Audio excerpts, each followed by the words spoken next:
There, everyone. Welcome back to the Showing Up to Life podcast and YouTube channel. My name is Art Burns, and I'm really happy to be here with you this morning. Or it's morning for me. I don't know when it is that you're listening to this, but I'm happy to be here with you today and right now in this moment to share something with you. And this is one of my all-time favorite and what I believe is the most beautiful practice. And this is a somewhat informal practice of mindfulness. And really it's a practice of kindness and compassion along with mindfulness, which is, again, mindfulness is really nothing more than just the awareness without judgment of right now, right? It's not more complicated than that, right?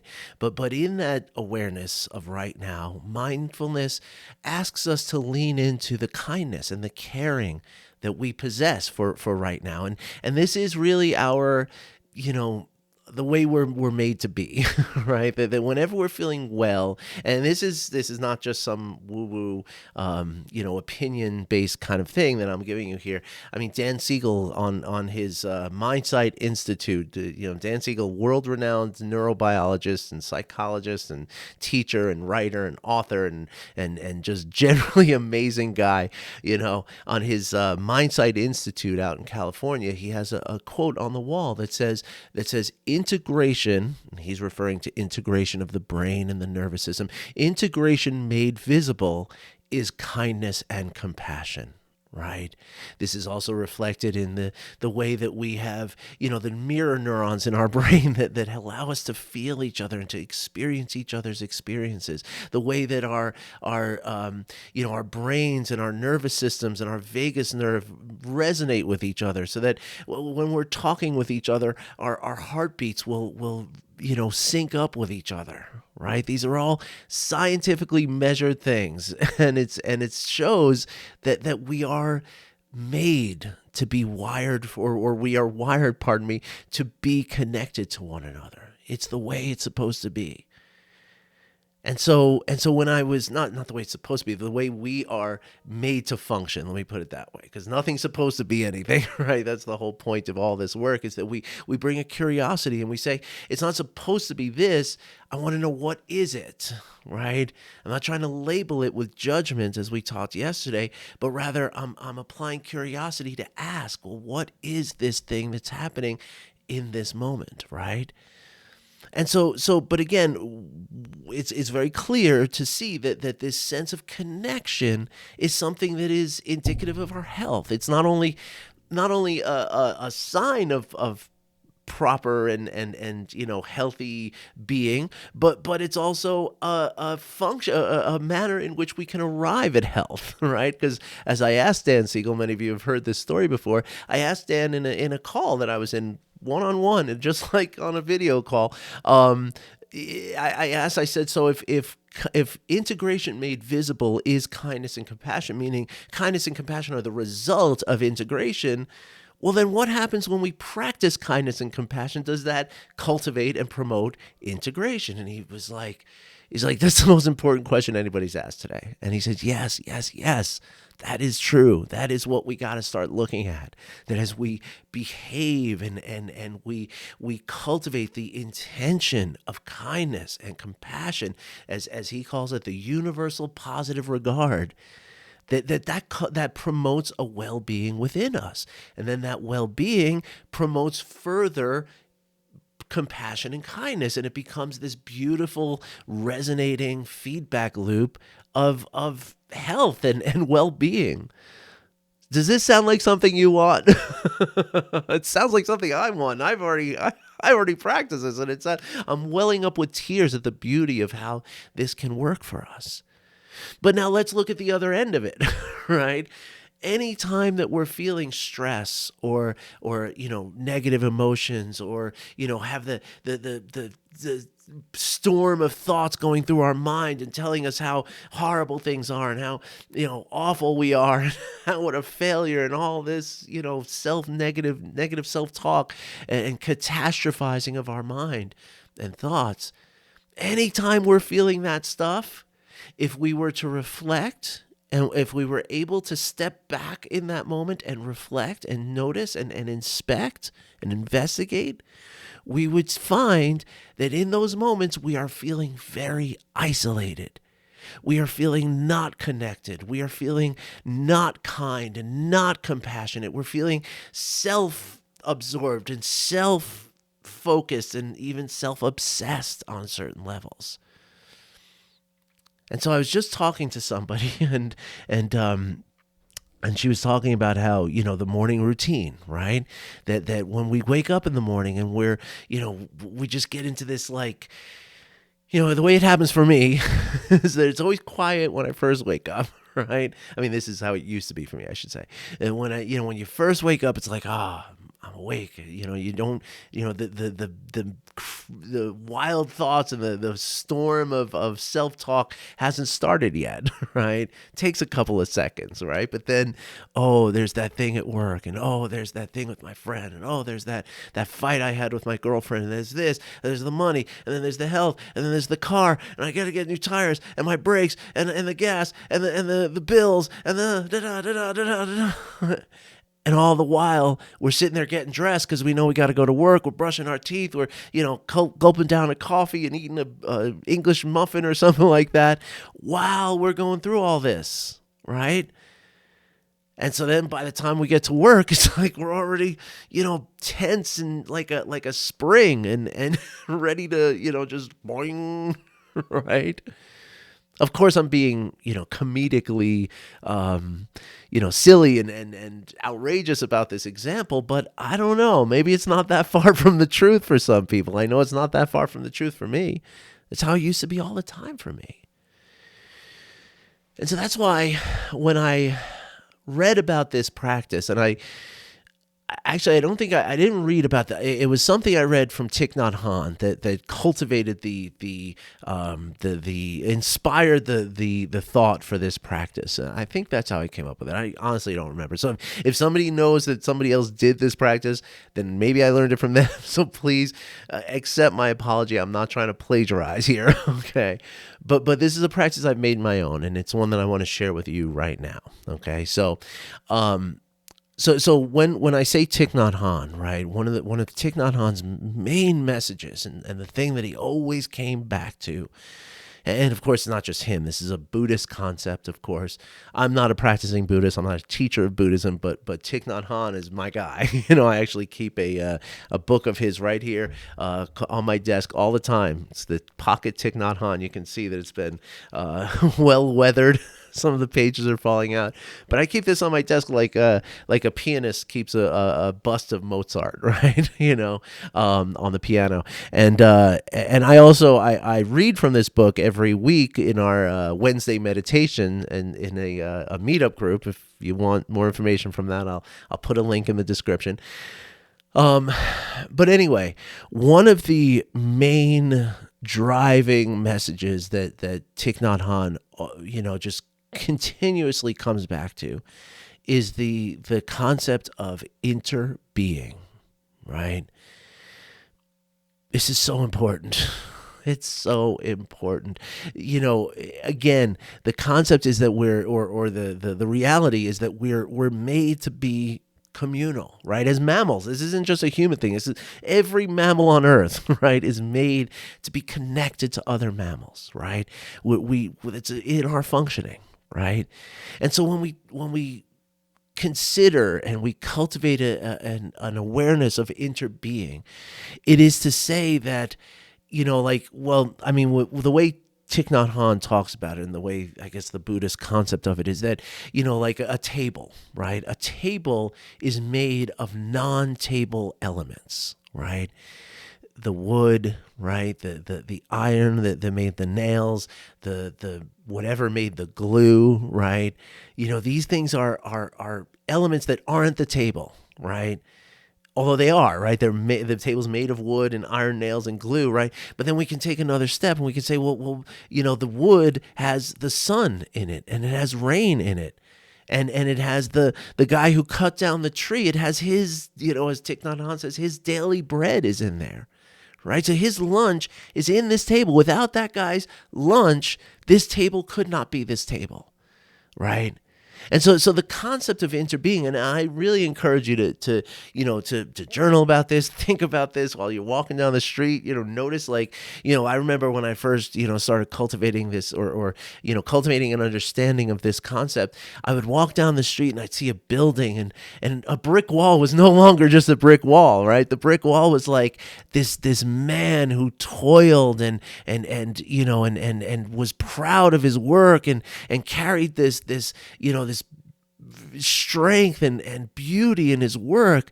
And there's also his family is in there, right? Because he's working to support his family and his children, who become, something, other than bricklayers, or maybe they become artisans, and they're proud of what they're doing. And this is all in this brick wall that I'm looking at right here, right? It's not just a brick wall, right? And I can tell you that when I started looking at the brick walls in my life that way, it changed everything. It really, really did. It became, again, what you feel is you feel a connection. You feel a connection to everything that's going on.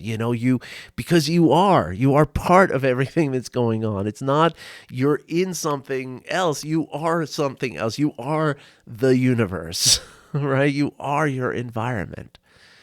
And so this is a very positive and healthy concept to cultivate for ourselves. And there's no more time that's more important. There's no time that's more important for this, or more, or where this isn't going to aid us more than in our morning routine. Right, as we're rifling through our clothes drawers, and finding the clothes that we want to put on, and tying our shoes, and brushing our teeth, and making our coffee, and eating something. Maybe eating something. I used to just skip that because of all the stuff going on. Right, that as we're doing all that and rushing to get out of the house, right. Again, and part of what mindfulness is bringing into unity our physical experience, what it is I'm doing, right? Like getting dressed, brushing my teeth and stuff, but bringing that into unity with my attention, right? Because mostly what's happening is I'm doing all those things, getting dressed, brushing my teeth, making breakfast, all that stuff, but I'm thinking about my 10:45 meeting, and I'm thinking about my lunch date, and I'm thinking about the bills that I have to pay, and all that stuff that I said before. These are both happening at the same time. So there's no wonder that we're starting to feel a lot of stress. There's no wonder that we get so tense in the morning, right? And then by the time the day even starts, we already feel like we ran a marathon, and it's exhausting. And this is what leads to burnout. There's no question about it. So this process in the morning is a beautiful opportunity to practice and cultivate this essence of interbeing, right? And interconnection. I'm going to tell you how to do it. As you're getting dressed in the morning, right? You're putting on a shirt. I like to look at where the shirt was made, right? Say Indonesia, right? I like to think in Indonesia, there's a person, right? There's a human being in Indonesia who put this fabric through a sewing machine, and who folded it up and put it in a plastic bag. There's another person who took that plastic bag with my shirt and put it in a box with a whole bunch of other ones that are just like it. And there's somebody else who put that box on a truck, and there's somebody who drove that truck to the shipping port. And there's somebody else who operated a crane that lifted all this stuff onto the boat. There's somebody else who operated the boat. There's many people who operated the boat. There's somebody who built the boat. There's somebody who refined the fuel for the boat. And then this boat charged and churned across the entire ocean. Weeks it took. Then there was somebody else who took the box off the truck, who unpacked it, who eventually there was somebody who took it out of this plastic, ruffled it out and folded it in a certain way and put it on a shelf where me or my wife or somebody came in and said, "Oh my gosh, there's a beautiful yellow shirt. Let me buy this." And that's the shirt that I have here. So this shirt that I'm wearing right now has all these people in it, right? And again, that's just the top layer, right? We can look at the guy or the woman, let's say, who did the seamstress work on this shirt, right? She's doing that to support a family, most likely. So there's a little child right? Who maybe she has a picture of her little child in front of her as she's doing her work, right? And so that little child's heart and her love and her wellness is all contained in this shirt. And the same goes true for my pants, and the same goes true for my shoes, and the same holds true for my toothpaste and my toothbrush. Somebody made this toothbrush. A whole bunch of people were involved with making this toothbrush, actually. Same thing with the toothpaste. Same thing with the coffee in the morning, the grinds that I scoop out of this little can or bag and I put it in my coffee machine, or the tea bag that I drop into a boiling water. Even the water itself, right? The pipes that deliver this water to my coffee machine, the pipes were made by someone, and they were assembled by someone. And they were, these people cared about what they were doing. They were doing this to survive in this world, just like I'm doing, getting dressed and going to work. As we do this, it's not magically changing anything, but what it's doing is two really important things. Number one, it's uniting our mental experience with our physical experience, which is a really, really important thing. I cannot overemphasize the importance of that and how that helps to reduce the stress that we experience and helps us to keep, present and stay, optimized to do whatever it is that we're trying to do, because all of our resources are right here, not in our 10:45 meeting and our lunch date and all the bills and all that other stuff I was talking. It's here. It's right here. And so this practice at once keeps us right here, right? But then maybe more impactfully, more, powerfully, it cultivates this feeling and this understanding, this reality of interbeing. And it helps us to not feel so isolated.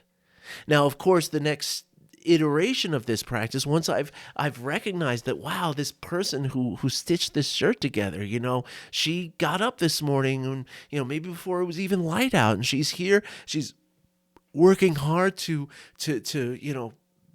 make money for her family and put food on the table and give her kids a model of somebody who has responsibility and all this stuff, right?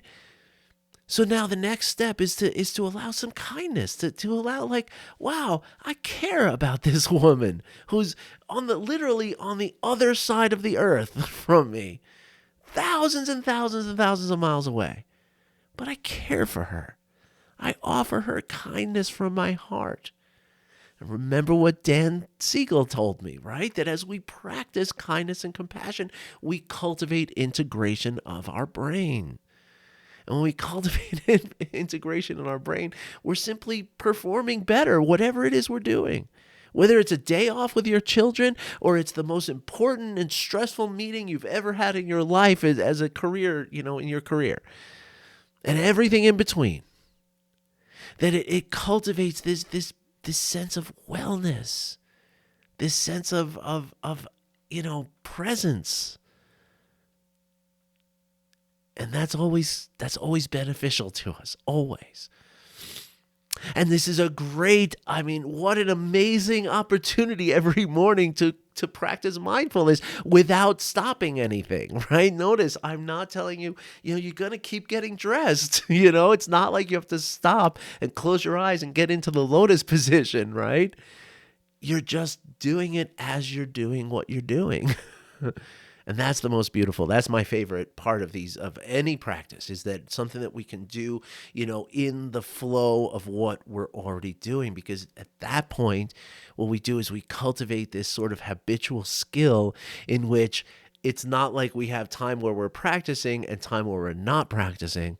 It's just always being mindful, which means always cultivating this integration, which means, getting into this positive feedback loop where all of our actions are promoting more consistency, more capability, more effectiveness or efficiency or efficacy, or, more, tolerance, more patience, more understanding, more empathy, more kindness, more compassion. These things are always available to us every single moment of every single day. And so I invite you to start your day with this simple practice, okay? And as you can probably tell, it's not a formal thing. There's no specific rules to it or anything like that. Make it your own. Just try and see how it feels in the morning, and just cultivate this. Now, the beautiful thing is, though, the other benefit of this, another benefit of this, because there's many, is that as we do this in the morning, right, what's going to happen is you're going to find yourself in the grocery store and do the same thing, right? Because this tomato that I'm holding in my hand, somebody picked this tomato in a field hundreds of miles away. And somebody else, washed it off and put it in a box. And somebody else put that box on a truck. And the truck drove to and it goes on and on and on. The same thing. The same thing. And then we can cultivate that sense with the people in the supermarket, right? Like that guy who's over there, stocking a shelf. He wants to be well. He wants for his family to be well. He's here to cultivate happiness. And I can have that same interbeing with him, because without him and without me, none of this would happen, right? Like the store is here to serve both of us in different ways, but without either of us, the store wouldn't exist, because we inter-are with the store. The same holds true with every circumstance in which we find ourselves. Even like just taking a walk down the street by yourself, right? Somebody, the sidewalk that you're walking on, right? Somebody made that. They were sweating, they were toiling, they were, but again, with pride and with, with enthusiasm, they were doing their work. Even if you're out on a hiking trail, there's somebody who had to clear this trail. There's somebody who comes in and maintains this. Oftentimes I find that's really like in a moment where you're, running late and you hit traffic due to construction, all the time. I remember as a kid, or not kid, but, as a young adult and, on my way to work and stuff, I'd be like, why the heck are they doing this on Monday morning? Don't they know that this is the worst time to do it because we're all trying to get to work? Why don't they do this on, at 11 o'clock at night, right? But instead, what we can do is we can say, how grateful am I that these people are here to do this? Because if it wasn't for them, I wouldn't be able to build this road. So how could we ever get anywhere without these people? Without this horrible delay on Monday morning? Because I'm sure there's a reason why they can't do it at 11 o'clock. And we're sure that we see people doing road work at 11 o'clock too. So, so again, it's not, and when we say that very statement, like, why can't they do this when it's more convenient for me, right? That is an isolation. That is saying that I am this separate person and you all are here to accommodate me. And that is exactly how the world is not put together.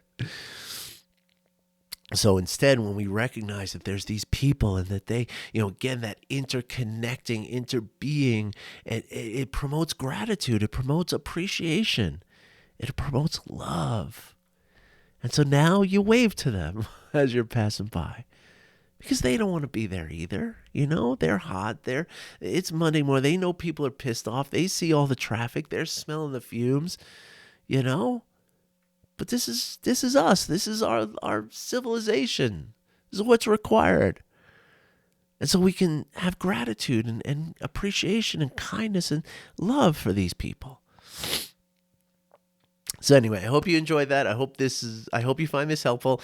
I was not planning to do this podcast this morning, but I just got off this call. I had a little time. I was like, you know what? I need to share this practice with all my people. So I hope you enjoy this practice, and I really hope you give it a shot, because it's a game changer. It really, really is. And when you start your day this way every day, I can't even tell you the changes that are going to come. I can't even tell you. So give it a try and see for yourself. Okay? All right, everybody. Wish you well. And of course, as always, if you have any questions about this, art@artburnscoaching.com. I love to hear from you. You're never bothering me. Email me with anything you have. Okay? art@artburnscoaching.com. I wish you all well. I'll be back soon. Take care.